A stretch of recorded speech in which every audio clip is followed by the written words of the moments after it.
தீர்க்கதரிசியை பற்றி ஆண்டவர் பேச சொன்னார். அதை பற்றி நான் பேசினேன். அப்போ அது உங்களுக்கு புரிஞ்சிருக்கோன்னு நினைக்கிறேன். ஏனென்றால் சில காரியங்களை வந்து காரியமாக நம்ம புரிந்து கொள்வது வந்து சரிக்கணும். ஆமென். சரி, இந்த வாரம் உங்ககிட்ட ஆண்டவர் வந்து பகிர்ந்துக்க சொல்றதுக்கு கொடுத்த வார்த்தை வந்து என்னன்னா, கிறிஸ்துவோடைய அவமானத்தை வந்து நம்ம வந்து எப்படி புரிந்து கொள்கிறோம். ஹியூமிலிட்டி, அதாவது இமிட்டேட்டிங் கிரைஸ்ட் ஹியூமிலிட்டி. கிறிஸ்துவோடைய அவமானத்தை வந்து நம்ம வந்து எப்படி பிரதிபலிக்கிறது? பாருங்க, இப்போ உள்ள ஊழியக்காரவங்கள், இப்போ உள்ள புது பிரசங்கம் வந்து என்னன்னா, புது காரியம் வந்து என்னன்னா, நீ ஆண்டவர் சிலுவையில் சுமந்துட்டாரு, நீ சுமக்க வேண்டிய அவசியம் இல்லை அப்படின்னு தான் வந்து சொல்லி கொடுக்குறாங்க. ஆண்டவர் எல்லாத்தையும் வந்து தீர்த்துட்டாரு, நீ எதுவும் சுமக்க தேவையில்லை, நீ ஆண்டவருக்குள்ள வந்து சந்தோஷமா கழிப்போடு, நீ வந்து ஹாப்பியா இரு ஆண்டவருக்குள்ளாக. It's true, it's one part, it is true. ரட்சிப்பின் சந்தோஷம் என் இருதயத்தில் இருக்கிறதுனால நான் தேவனுக்குள்ளாக நான் களி கூறுகிறேன் என்பது உண்மை, அது உண்மை. ஆனாலும் இந்த ரட்சிப்பின் சந்தோஷத்தை வைத்துக்கொண்டு வேற காரியங்களை வந்து கர்த்தரிடத்திலிருந்து எதிர்பார்க்கிறது வந்து அது எந்த விதத்துல நியாயமா? It's not fair to ask something which is not in align with your Christian life. அப்படின்னா என்ன அர்த்தம்னாக்கா, உன்னுடைய கிறிஸ்தவ வாழ்க்கைக்குள்ளாக வராத காரியங்களை நீ இந்த ரட்சிப்பின் சந்தோஷத்தினால் களி கூறும் பொழுது நீ கேட்கிறது சரியில்லை. புரியுதுங்களா? அதாவது அப்பா வந்து உனக்கு வந்து ஒரு மோட்டார் பைக் வாங்கி கொடுக்குறாரு, சரியா? இந்த அதிக சந்தோஷத்தினால நீ என்ன பண்ற, மோட்டார் பைக்கை விட காடி நல்லா இருக்கும்னு காடி கேட்க ஆரம்பிச்சாங்க. அதாவது நமக்குள்ள இருக்கிற காரியங்களை வந்து நம்மளுக்கு சரியா பயன்படுத்துதல். I mean is grace is one thing. இரக்கத்தை குறித்து பிரசங்கிக்கிறவர்களோ இல்லை கிருபையை குறித்து பிரசங்கிக்கிறவர்களை குறித்தோ தவறு சொல்லுங்க. ஏன்னா அது ஒரு பகுதி தான், அது சின்ன பகுதி தான், அது ஒரு பகுதி தான். அவரோட கிருபை என்றென்னைக்கும் நம்மளோடு இருக்கிறது. ஆனா அந்த கிருபையை வைத்துக்கொண்டு நம்ம என்ன செய்ய போறோம்? அதையும் ஆண்டவர் சொல்லி இருக்கிறாரு. அந்த காரியம் என்ன என்பதை தான் நம்ம இன்னைக்கு வந்து அதை சரிங்களா? என்னோட திருப்பிக் கொள்ளுங்க. கொலோசியர் 3வது அதிகாரம் 12வது வசனத்திலிருந்து படிங்க.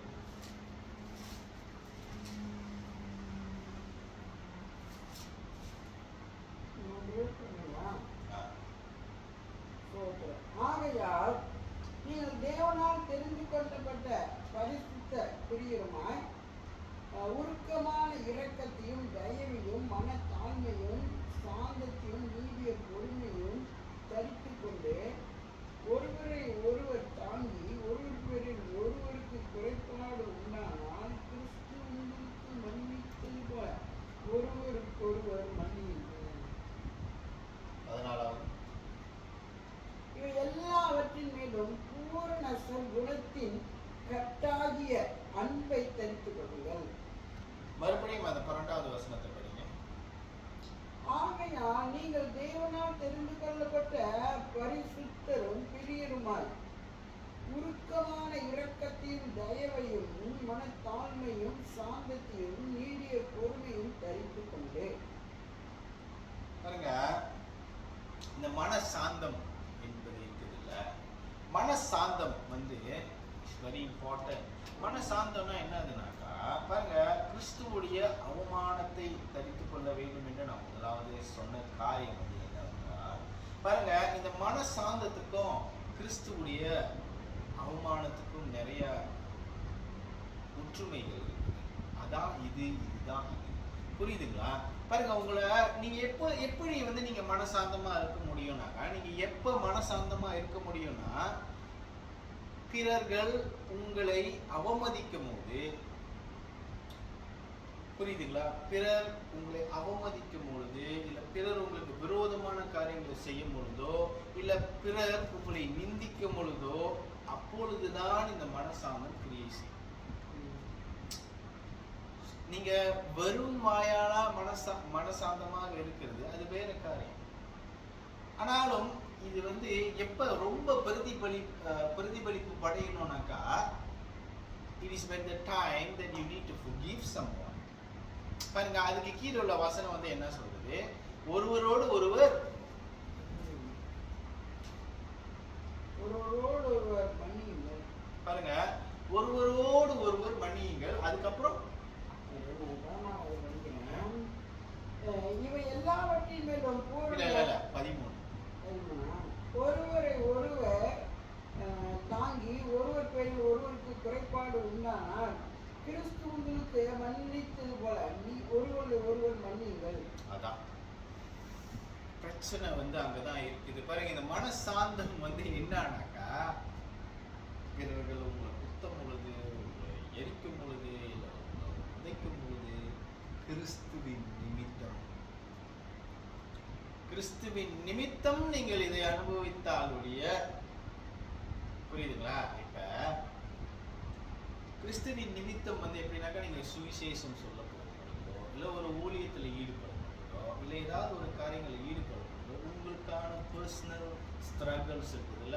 பர்சனல் ஸ்ட்ரகிள்ஸ்னா உங்க சுயத்தின் போராட்டங்கள், உங்க சுய போராட்டங்கள். அப்படின்னா என்னன்னா, ஓகே, மேபி உங்களால உங்களுக்கு ஒரு உதாரணம் கொடுக்குறது, சுய போராட்டங்கள்னா, ஓகே, மாச கடைசி நீங்க யாருக்காவது கடன் கொடுக்கணும். ஸோ அதே மாச கடைசியில் நீங்கள் ஊழியத்தை செய்யணும். உங்கள் கடன்காரங்களை நல்லா பிடிச்சி ஏசினா, ஸோ அதே வேலையோடு நீங்கள் சபைக்கு வரீங்க. அந்த நேரத்தில் உங்கள் மனநிலை எப்படி போராட்டமாக இருக்கும், உள்ளுக்கு போராட்டமாக இருக்கும். இப்போ நீங்கள் வேறு மாதிரி வார்த்தைகள்லாம் கேட்டு இங்கே சபையில் உட்காந்துட்டு நீங்கள் இந்த மனசாந்தம் இந்த காரியம் இந்த இடத்துல தான், இந்த மாதிரி சிச்சுவேஷன்ஸில் தான் it works in that situation. அப்போ நீங்கள் அந்த மனசாந்தத்தோடு அந்த கடன் வாங்கின அந்த மனிதரை நீங்கள் மன்னிக்கணும். அவர் பேசின பேச்சுக்கு மேபி கட்ட வார்த்தை பேசியிருக்கலாம், மேபி வேறு மாதிரி பேசியிருக்கலாம், இல்லை யாராவது உங்களை அவமானப்படுத்தினதுக்கு அப்புறம் நீங்கள் இங்கே வந்திருக்கலாம். புரியுதுங்களா? உங்களுக்கு ஊழிய செய்யறதுல உங்களுக்கு தடையாக நிற்கிற காரியம். அந்த மாதிரி நேரத்துல நீங்க இந்த மனசாந்தம் என்பது உங்களோட மனதுக்கு ஒரு ஹெல்மெட் மாதிரி, ஒரு பாதுகாப்பு மாதிரி. ஏன்னாக்கா, நீங்க கிறிஸ்துவுடைய அவமானத்தை தரித்து கொள்ளாவிட்டால் நீங்க வெளியே அவமானப்படும் போது சோர்ந்து போயிடும். புரியுதுங்களா? இது இந்த காரியத்தை ஆண்டவர் எனக்கு வெளிப்படுத்தினதுக்காக நான் ரொம்ப நன்றி சொல்றேன். ஏன்னாக்கா, நான் சந்தித்ததெல்லாம் அவமானம். நான் சந்தித்ததெல்லாம் இன்னைக்கு வரைக்கும் நான் எங்கேயாச்சும் ஒரு பொது இடத்துக்கு போனோம்னா கூட என்னை குறித்து உள்ள பழைய காரியங்களோ, பழைய ஆட்களோ என்னை எங்க பார்த்துருவாங்களோ என்ற எங்க என்னை கண்டுகொள்வாங்களோ என்ற ஒரு சின்ன ஒரு காரியம் என் இதயத்தில் இருக்கிறதே தான் இருக்கும். புரியுதுங்களா? ஏன்னாக்கா, இனி அவங்க ரொம்ப அவமானப்படுத்தினாங்க, இனி ரொம்ப தாழ்த்தினாங்க, ரொம்ப இறக்குனாங்க. ஓகே, அது ரொம்ப கஷ்டமா இருந்தது. அந்த நேரத்தில் அது ரொம்ப கஷ்டமா இருந்தது. இப்பயும் அதை யோசிக்கும் போதும் எனக்கு கஷ்டமாக தான் இருக்குது. தேவனுடைய ஆவி எனக்குள்ள இருக்கிறது. அந்த ஆவி உண்மையானால் நான் சொல்லுவதும் உண்மை. பாருங்க, இந்த மாதிரி ஒரு போராட்டத்துக்குள்ளாக நான் கடந்து போயிட்டு இருக்கும் பொழுது நான் நிறைய வார்த்தைகளை கேட்டிருக்கேன். கண்ட வார்த்தைகள் நான் கேட்டிருக்கேன். அதுக்குள்ள ஆளாக்கப்பட்டிருக்கேன். நான் செய்யாத தப்புகளுக்காக நான் செய்தேன் என்று சொல்லி அதுக்கும் இருக்குது. நான் தவறு செஞ்சிருக்கேன், நான் இல்லைன்னு சொல்லலை. ஏன்னா, உங்களில் யார் ஒருவன் தவறு செய்யலையோ அவங்க கல்லெடுத்து அடிங்க இயேசு சொல்றாருல்ல. அப்ப இயேசு தவறு செய்யல, இயேசுவும் அந்த கல்லெடுத்து அவர் பாருங்க.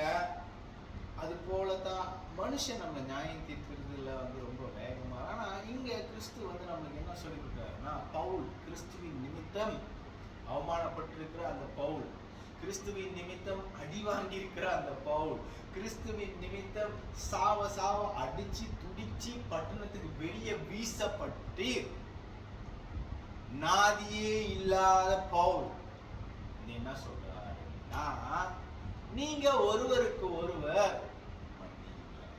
நீங்க ஒருவருக்கு ஒருவர் மனசாந்தத்தை தரித்துக் கொள்ளுங்க. ஏன்னா இதெல்லாம் வந்து is quality of being a Christian. இன்னைக்கு வெளியில கிறிஸ்தவங்களை பார்த்து மதிக்க மாட்டாங்க.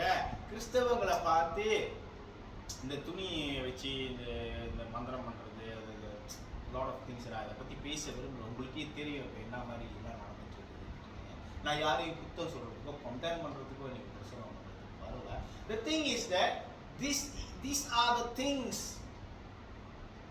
which is removing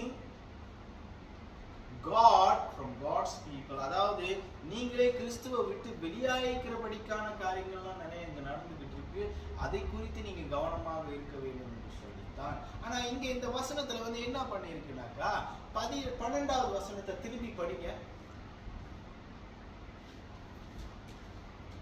ஆகையால் நீங்கள் தேவனால் தெரிந்து கொள்ளப்பட்ட பரிசுத்தரும் பிரியருமாய் உருக்கமான இரக்கத்தையும் தயவையும் மன தாழ்மையும் சாந்தத்தையும் நீடிய பொறுமையும் தரித்து கொண்டு பாருங்க. ஆகையால் நீங்கள் தேவனாக தெரிந்து கொள்ளப்பட்ட பரிசுத்தருமா. எப்படி உங்களை தெரிஞ்சு கொண்டாரா? பரிசுத்தரா பூரணமாய் தெரிஞ்சு கொண்டாரு, பரிசுத்தமா தெரிஞ்சு கொண்டாரு. ஓகே, அதனால நீங்க உங்களை நீங்க உங்களை எப்படி உடுத்தி கொள்ளணுமா? நீங்க மனசாந்தத்தோடும் உருக்கத்தோடும்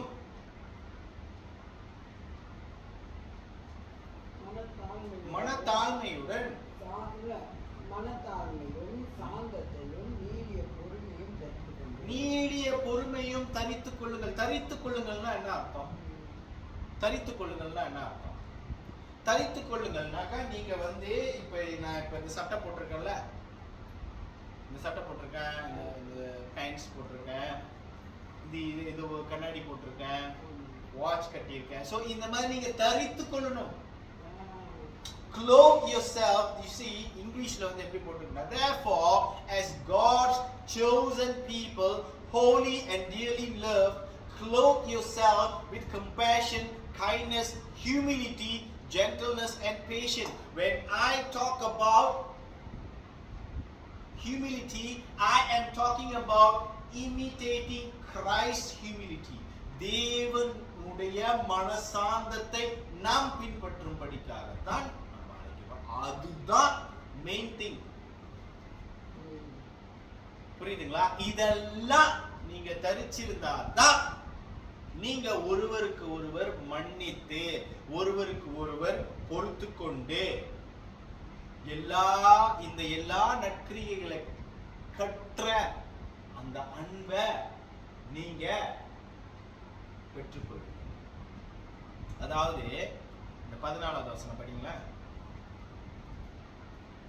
இவை எல்லாவற்றின் மேலும் பூரண சத்குணத்தின் கட்டாகிய அன்பை தெரிந்து கொள்ளுங்கள். இவை எல்லாவற்றிலும் பூரண சத்குணத்தின் அன்பை, above all these good virtues, okay, and over all these virtues put on love which binds them all together in perfect unity. அதாவது இந்த மாதிரி காரியங்கள், இந்த இரக்கம், கிருபை, அன்பு, இந்த காரியங்கள்லாம் இருக்குல்ல, இந்த காரியங்கள் எல்லாமே பூரணமாக உங்களுக்குள்ள விளங்க வேண்டும் என்றால் அதுக்கு மேலாக நீங்க அன்பு தெரிஞ்சு. புரியுதுங்களா? அப்ப தேவன் அன்பாக இருக்கிறார், தேவன் அன்பாக இருக்கிறார், கிறிஸ்து அன்பாக இருக்கிறார். எப்படி? நான் சொல்றேன் தேவன் அன்பாக இருக்கிறார், நான் எல்லாத்துக்கும் சொல்றேன் தேவன் அன்பாக இருக்கிறார். ஆனா என் தேவன் அன்பாக இருக்கிறாரா இல்லையா என்பதை நான் எப்படி அவங்களுக்கு நான் சொல்ல முடியும்னா, ஏன்னா என் தேவன் இதெல்லாம் தரித்து கொண்டிருக்கிறார். இதுல ஒரு காரியம் கிறிஸ்து கிட்ட இல்லை என்பதை யாராவது சொல்லுங்க. பூரணமா இருந்தாரு, அவரை போலவே நம்மளும் பூரணமா இருக்க வேண்டும் என்பதுதான் அவருடைய சிந்தனை, அவருடைய எண்ணம். அதனால நீங்க பூரணப்படணும்னாக்கா நீங்க கிறிஸ்துவுடைய அந்த அவமானத்தையும் நீங்க நிராகரிக்க முடியாது, நீங்க தரித்து கொள்ளணும். இன்னைக்கு கிறிஸ்துவுடைய அவமானத்தை தடுத்துக் கொள்வதற்கு நம்மளுடைய இருதயம் தயாராக இல்லை. சரி, நான் இன்னொரு வசனத்தை உங்களுக்கு காட்டி கொடுக்குறேன். பிலிப்பியர் 1வது அதிகாரம், அதுக்கு முன்னுக்கு தான். பிலிப்பியர் 1வது அதிகாரம் 29வது வசனத்தை படிங்க. 1:29. ஏனெனில் கிறிஸ்து இடத்தில் விசுவாசிக்கிறதற்கு மாத்திரமல்ல, அவர் நிமித்தமாக பாடுபடுகிறதற்கும் உங்களுக்கு அருளப்பட்டிருக்கிறது. புரியுதுங்களா? கிறிஸ்துவை விசுவாசிக்கிறதுக்காக மாத்திரம் நீங்க அழைக்கப்படலையா? யாரு சொல்ற? நான் சொல்றேன். பரிசுத்த ஆவியானவர் அப்போஸ்தலர் பவுல் மூலமாக இந்த காரியத்தை எழுதி. புரியுதுங்களா? இதெல்லாம் நிருபம்.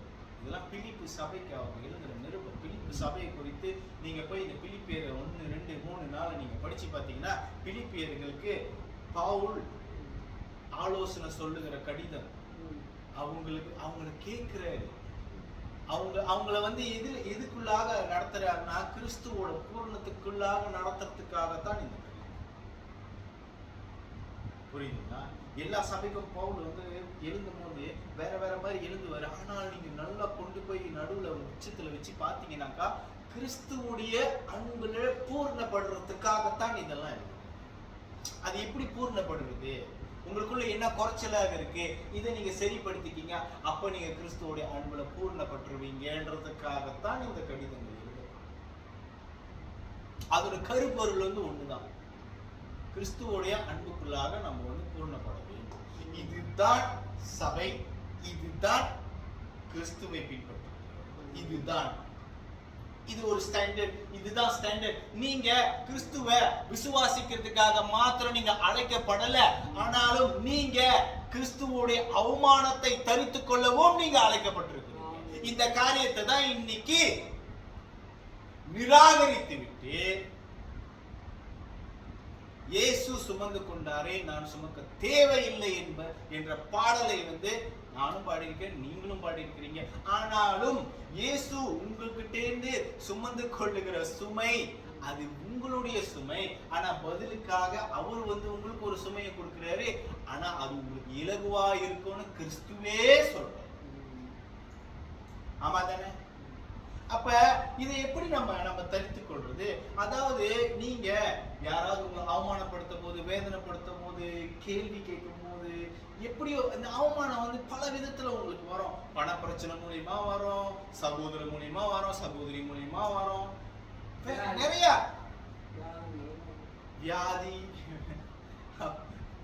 சொந்தக்காரவங்க, இந்த எல்லாத்தையுமே இயேசுவும் அது எல்லாத்தையும் கடந்துதான். இயேசுவோட சகோதரர்கள் அவர் குறித்து என்ன தெரியுமா சொல்லுவோம்? இவனுக்கு பைத்தியம் பிடிச்சிருக்கு, எருசலேத்துக்கு போய் இவனை பிடிக்கணும்னு சொல்லுவோம். இயேசுவோட கூட போறது சகோதரர்.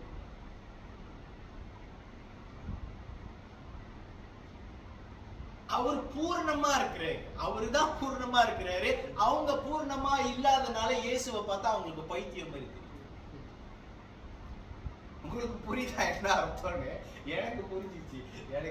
எனக்கு புரிஞ்சப்ப எனக்கு அது ரொம்ப கஷ்டமா, ஆண்டவரே ஐயோ, அப்பனா அவமானம் நிந்தைன்றது இவ்வளோ ஒரு நல்ல காரியம்னாக்கா நான் அதை ஏற்றுக்கொள்ற மனப்பூர்வமா அப்படின்றத வந்து நான் கன்ஃபெஸ் பண்ணேன்.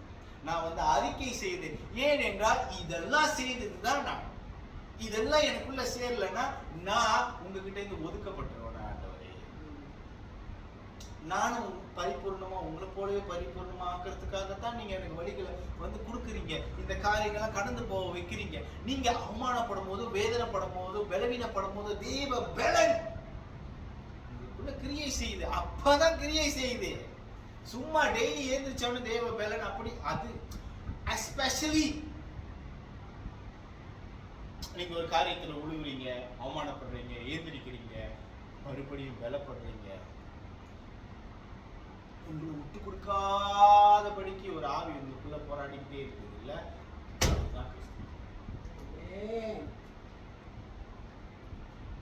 அப்ப இந்த காரியத்தை நான் படிச்சோனோ, நான் கிறிஸ்துவ நம்புறதுக்காக மாத்திரம் நான் அழைக்கப்படல. ஏன்னா நம்பிக்கையில நம்மளுக்கு எந்த ஒரு பிரச்சனையும் கிடையாது. நம்ம அடிச்சு சொல்ல முடியும், இயேசு இருக்கிறார், இயேசு ஜீவிக்கிறார், இயேசு கிருபை உள்ளவர், நீ என்ன கேட்டாலும் கொடுப்பாரு. அதெல்லாம் நீங்க அடிச்சு சொல்றீங்களா? இதையா அடிச்சு சொல்லல. அவருக்காக நீங்க சஃபர் பண்ணணும்னு போட்டிருக்க, அவருக்காக நீங்க வேதனை படணும்னு போட்டிருக்க. அதையா சொல்லல. அத சொல்லாதனால தான் இன்னைக்கு பல சபையில நாற்காலி மோசம். அதை கத்துக்கொள்ள மன விருப்பம் இல்ல. ஏன்னா நீங்களே பூர்ணமா ஆகல.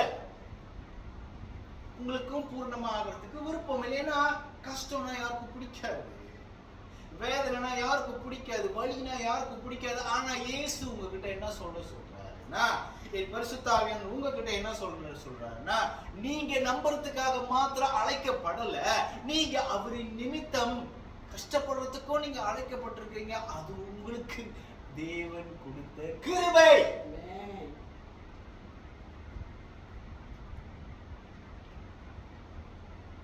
சரி, அதே பிலிப்பியர் 2வது அதிகாரம் 5வது வசனத்தை படிங்க.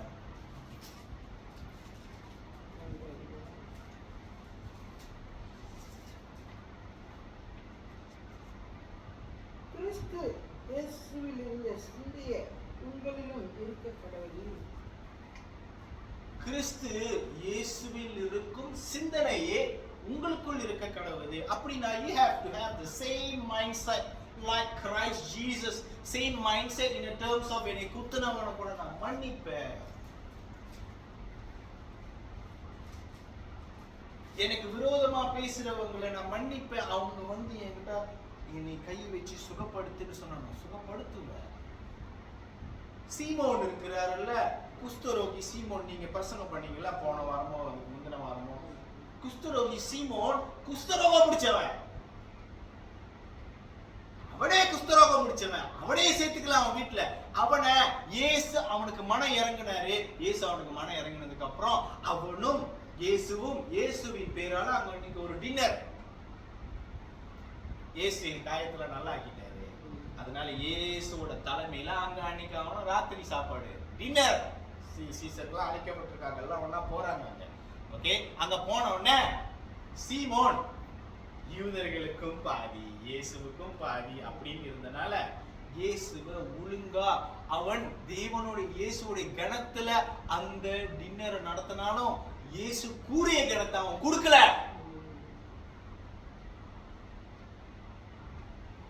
எப்படி கொடுக்கலன்னு கேட்டீங்கன்னா, கை கழுவுறதுக்கு தண்ணி எனக்கு நீ கொடுக்கல, நீ முத்தம் செய்யலன்னு இயேசு சொல்றாரு அல்லவா? அது அவருடைய இருதயத்துக்குள்ளாக அவன் பாருங்க, அவன் யூதர்களுக்கும் அவன் சாதகமா இருந்திருக்கான். இயேசுவையும் அழைச்சிட்டு அவன் இவரு மனசு கஷ்டப்பட்டு கூடாது, தேவையாது. இயேசு கேட்டாரா, நீ என் வீட்டுக்கு கூப்பிடு, நீ விருந்து வெயின்னு கேட்டாரா? கேட்கவில்லை. அவனாதான் செஞ்சான். ஆனா அவன் எப்படி செய்யறான்? முழு மனதோடு செய்யல. சோ அந்த நேரத்துல ஒரு ஸ்திரீ விலை உயர பெற்ற தைலத்தை உடைத்து அவளுடைய காலில் ஊத்தி தன்னுடைய கூந்தல் எடுத்து அதை தொடச்சி தொடச்சி தொடச்சி அழுவுறா அழுவுறா அழுவுறா அழுவுறா கழுவுறா கழுவுறா கழுவுறா அழுவுறா அழுவுறா கழுவுறா. அப்ப பார்த்த உடனே இவர் என்ன சொல்றாருன்னா, இந்த தைலத்தை வேற ஆளுக்கு வித்துருக்கலாமே, இவளா இவ யாருன்னு இவளை பிடிச்சி, இவர் தீர்க்கதரிசியா இருந்தாருன்னா, இவர் தீர்க்கதரிசியா இருந்தாருன்னா இவ காலை பிடிச்சிருக்கிற யாருன்றது இவருக்கு தெரியுமே. அதாவது அவரோட குஷ்டரோகத்தை துரத்தும் போது அவர் தீர்க்கதரிசி இல்லையா, பொம்பளை காலை பிடிச்சிட்ட உடனே இவர் தீர்க்கதரிசியா அப்படின்னு இவருக்கு சந்தேகம் வந்துச்சா? இப்படி மாதிரிதானே நம்ம இயேசு பின்பற்றி இருக்கிறோம். இப்படித்தானே கிறிஸ்தவங்க இயேசுவை பின்பற்றி இருக்காங்க. நம்மளாம் உண்மையா நம்மளோட இருதயத்தை தொட்டு தேவனை நான் பின்பற்றுகிறேன், நான் முழுமையாக மாறத்துக்கு நான் சிந்தனையாக இருக்கிறேன், உங்களால யாராவது ஒரு ஆள் நெஞ்ச தொட்டு சொல்ல முடியுமா? இப்படிதான் கிறிஸ்தவம் அழிந்து போய் வேதனையா இருக்குது. என்னுடைய ஆவியில இந்த வசனத்துல இந்த பிரசங்கத்துல இணையறவங்க, இந்த வார்த்தையில இணையறவங்களுக்கும் என்ன போலவே மனவேதனை இருக்கும் என்பதை நான் விசுவாசம். நம்ம என்ன கிறிஸ்துவ காமிக்கிறதுக்காக நம்ம என்னதான் நம்ம என்ன செய்யறோம்? சில சமயத்துல வந்து இந்த வேதனை வழிகளை கூட நம்ம வந்து சகிச்சிக்க முடியாத மனிதர்களாக கடைசியா கிறிஸ்துவ சிலுவையில அறையிறவங்கள்ல நம்மளும் ஒருத்தரவங்களா நம்ம ஆகிருக்கோம் நினைச்சு என்னைக்காவது ஒரு நாள் நீங்க வேதனைப்பட்டிருக்கீங்களா?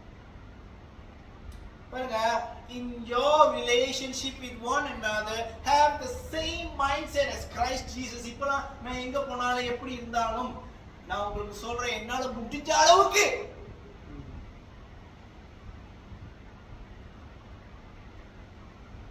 யாராவது ஏதோ பேசி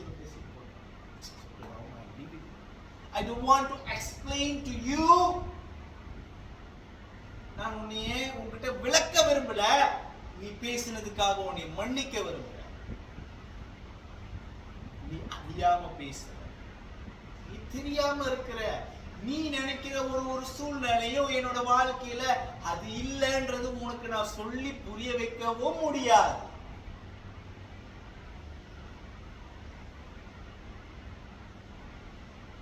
நீ பேசுறதுக்கு முன்னுக்கே நான் உன்னை மன்னிக்கிறதுக்கு தயாராயிட்டேன். அதுதான் கிறிஸ்துவுடைய மனத்தாழ்மை.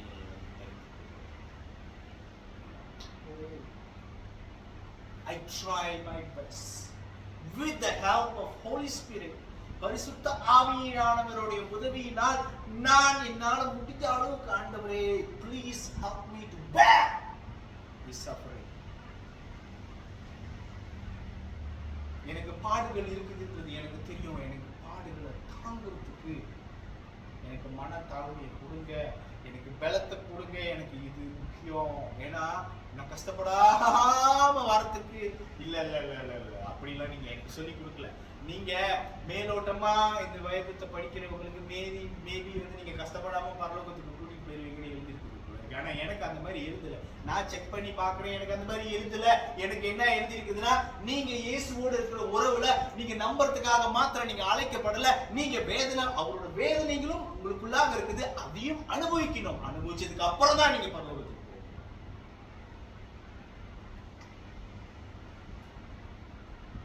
ஆண்டவர் கட் அண்ட் ரைட்டா எழுதிருக்கிறாரு.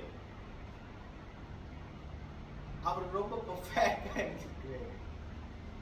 நீங்க எப்படியுமே ஒரு ரோபாங் தேட முடியாது. எங்கேயாவது ஒரு ரோபாங் இருக்கா தப்பிச்சு போயிடலாம். இல்ல, இல்லவே இல்ல. சட்டத்துல இருக்கிற ஓட்டையை வச்சு நான் தப்பிப்பேன்னு வந்து நீங்க கேள்விப்பட்டிருக்கீங்க. அந்த மாதிரி ஓட்டெல்லாம் அங்க கிடையாது. எல்லா ஓட்டையும் அடிச்சாச்சு. ஒரு எழுந்த போதே ஓட்டம் இல்லாம எழுந்திருக்கிறாரு. அப்ப எப்படி நம்ம இதுல இருந்து தப்பிக்க முடியும்? ஒரே ஒரு வழிதான், நீங்க கிறிஸ்துவை தரித்துக் கொள்ளணும். கிறிஸ்து உலகத்தை விட்டு பிரியத்துக்கு முன்னாடி சிலுவைக்கு போறதுக்கு முன்பதாக. சரி, நம்ம இன்னொரு காரியத்தை வந்து நம்ம தியானிப்போம்.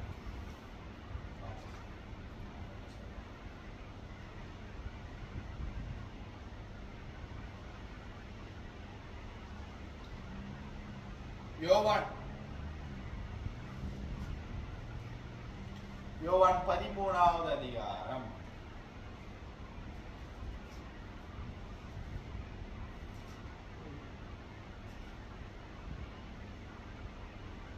அந்த சம்பவத்தை படிங்க. யோவான் 13வது அதிகாரம் 1வது வசனத்திலிருந்து அதை படிங்கள. பஸ்கா பண்டிகைக்கு முன்னே இயேசு உலகத்தை விட்டு பிதாவிடத்திற்கு போகும்படியான தம்முடைய வேலை வந்தது என்று அறிந்து தாம் உலகத்தில் இருக்கிற தம்முடையவர்களிடத்தில் அன்பு வைத்தபடியே முடிவு பரியந்தமும் அவர்களிடத்தில் அன்பு வைத்தார். சீயோனின் குமாரனாகிய யூதாஸ் காரியத்தில் அவரை காட்டிக் கொடுக்கும்படி பிசாசானவன் அவன் இருதயத்தை தூண்டின பின்பு அவர்கள் போஜனம் பண்ணி கொண்டிருக்கையில் தம்முடைய கையில் பிதா எல்லாவற்றையும் ஒப்பு கொடுத்தார் என்பதையும் தாம் தேவனிடத்தில் இருந்து வந்ததையும் தேவனிடத்திற்கு போகிறதில் இயேசு அறிந்து போஜனத்தை விட்டு எழுந்து வஸ்திரங்களை கழற்றி வைத்து ஒரு சீலையை எடுத்து அறையிலே கட்டிக்கொண்டு பின்பு பாத்திரத்தில் தண்ணீர் வார்த்து சீசருடைய கால்களை கழுவவும் தான் கட்டி கொண்டிருந்த சீலையினாலே துடைக்கவும் தொடங்கினார். ஆமென். இயேசு அங்க பஸ்கா இடத்துல எல்லா ஆயத்தங்களும் நடத்தி கொண்டிருக்கிறது. யூதர்கள் தேடுறாங்க கொலை பண்றதுக்கு. யூதாஸ் காரியத்தும் என்ன பண்ண போறான்னு தெரிஞ்சிருச்சு. அவர் இங்க பாருங்க, இந்த வசனம் ரொம்ப அழகா இருக்குது பாருங்க. 1வது வசனம் அந்த கடைசி படிங்க. இல்ல அது படிங்களா? பஸ்கா பண்டிகைக்கு முன்னே இயேசு உலகத்தை விட்டு பிதாவிடத்திற்கு போக முடியாத தம்முடைய வேலை வந்தது என்று அறிந்து தாம் உலகத்தில் இருக்கிற இந்த உலகத்துல இருக்கிற தம்முடையவர்களிடத்துல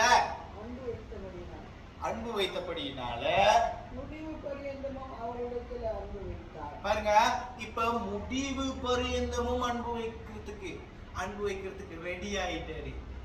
அவர் அவங்க மேல அன்பு வச்சிருந்தாரா, இப்ப இவங்கெல்லாம் என்ன பண்ண போறாங்கன்னு தெரிஞ்சிச்சு.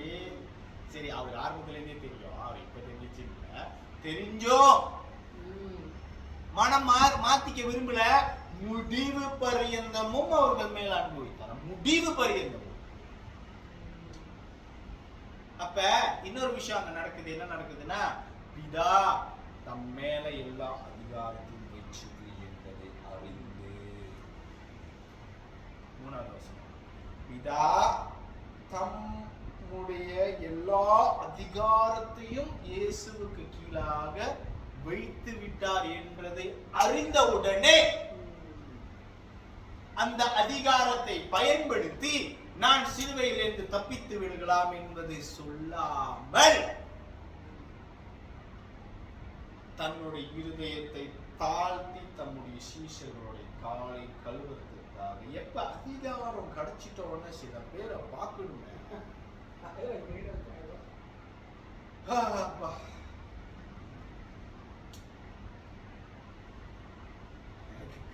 எனக்கு நான் இன்னைக்கு எந்த அதிகாரத்திலும் நான் இருந்தது கிடையாது. அதனால நான் அதிகாரம் கிடைச்சவங்கள நான் பார்த்துருக்கேன்.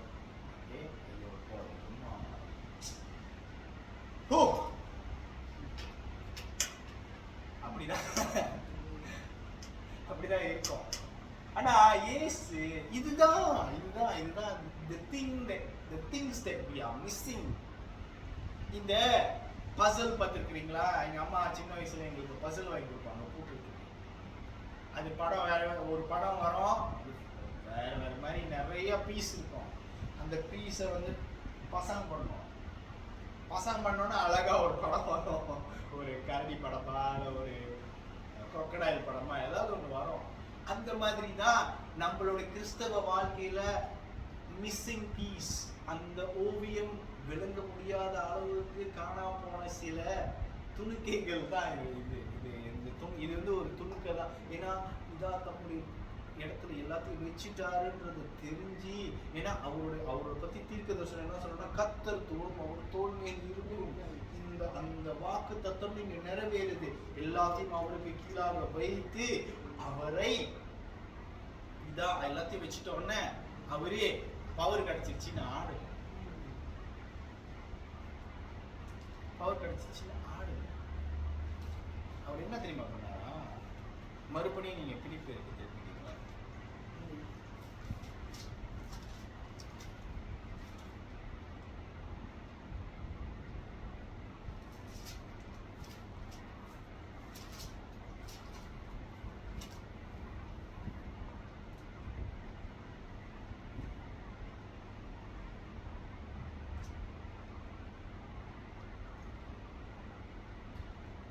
பிலிப்பியர் 2வது அதிகாரம் 5வது வசனத்திலிருந்து படிச்சுட்டு வாங்களேன். 5லேருந்து 8 வரைக்கும். கிறிஸ்து இயேசுவில் இருந்த சிந்தையே உங்களில் இருக்க கடவுளே. அவர் தேவனுடைய ரூபமாய் இருந்தும் தேவனுக்கு சமமாய் இருப்பதை கொள்ளையாடின பொருளாய் எண்ணாமல் தம்மைத்தாமே வெறுமையாக்கி அடிமையின் ரூபம் எடுத்து மனுஷர் சாயலானார்.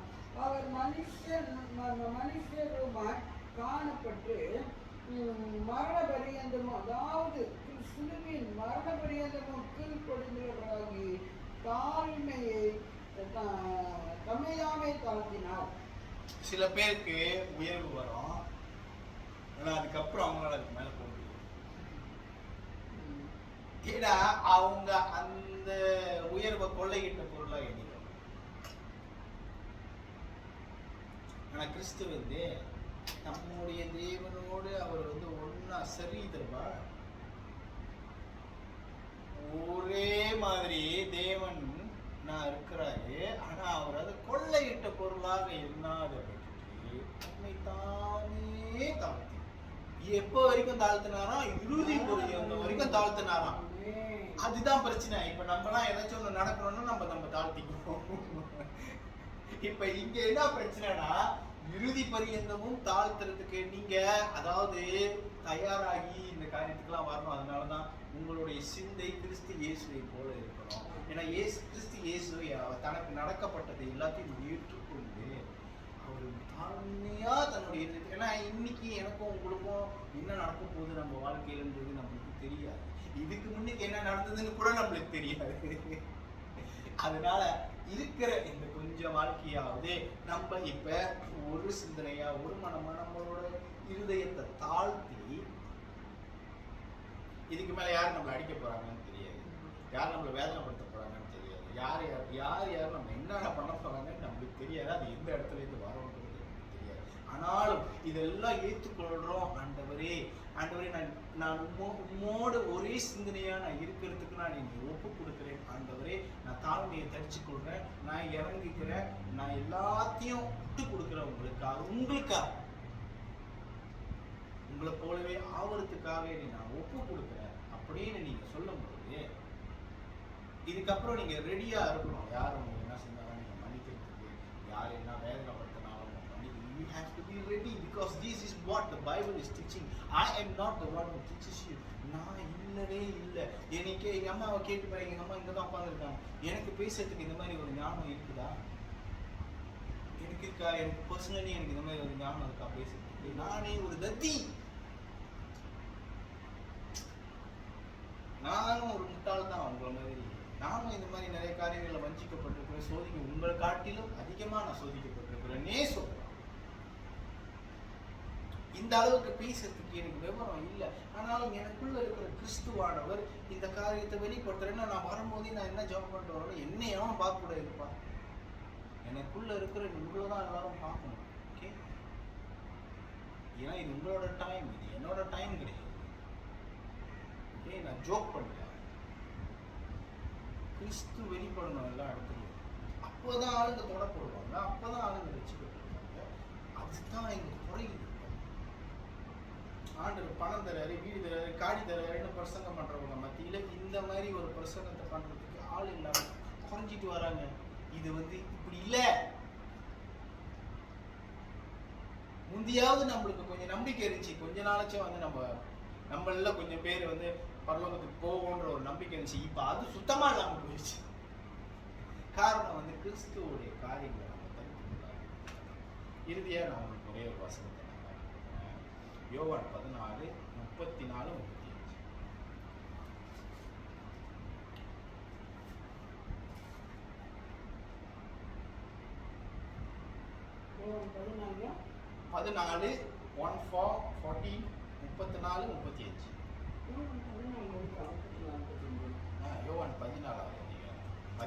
யோவான் 14 ஜான் சாப்டர் 14 இல்ல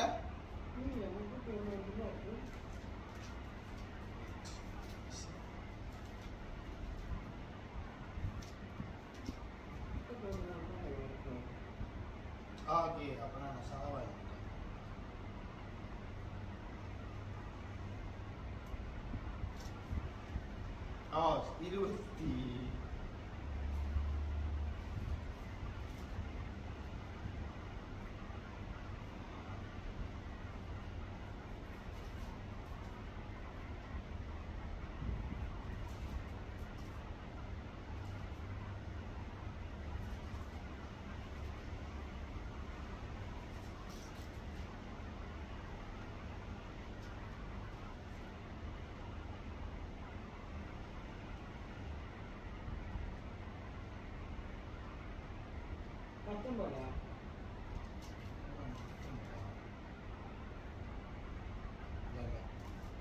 It's okay, no man.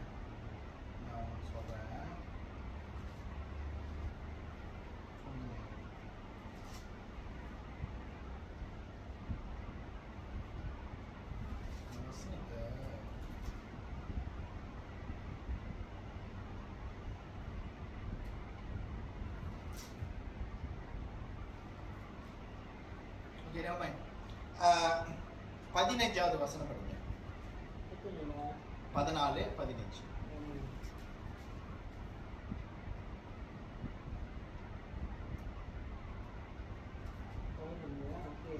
நீங்கள் என்னிடத்தில் அன்பா இருந்தால் என் கற்பனைகளை கை கொள்ளுங்கள். அவ்வளவுதான். நீங்க என் இடத்துல அன்பா இருந்தீங்கன்னா என் கற்பனைகளை கை கொள்ளுங்க. என் கற்பனை வந்து இதுக்குள்ளாக இருக்குதுன்னா, என்னோட கற்பனைகள் வந்து நீங்க என்னை நம்புறதுக்காக மாத்திரம் நீங்க வரல, நீங்க என்னோட வேதனைகளையும் என்னோட பாடுகளையும் பங்காளிகளாகவும் நீங்க இருக்கிறீங்க. கிறிஸ்து என்ன வேதனையை சந்திச்சாரு, என்ன பாடுகளை சந்திச்சாரு? அவரு நன்மை செய்யறவரா சுத்தி தெரிஞ்சாரு. அவங்க சகோதரன் மதிக்கல, சகோதரர்களுக்கே இயேசுவை பிடிக்கல. சீசர்கள்ல சில பேர் இயேசுவோட இருந்தாங்க, இயேசு மரித்து போனோன்னு எல்லாம் அவங்க வேலையை பார்க்க முடியாங்க. அப்ப இந்த பரிசேயர்கள் வந்து ரொம்ப பிரச்சனை. பரிசேயர்கள், ஏரோது, அவரு நிறைய இயேசு என்ன சந்திக்கல. ஆனா அவர் என்ன நன்மை செய்யறதுக்கு பாவமே செய்யாத ஒரு மனுஷன். அவர் இவ்வளவு சகிச்சுக்கிட்டு போனார, பாவம் செய்யற நீங்களும் நானும் இன்னும் கொஞ்சம் கூட சகிச்சா என்ன?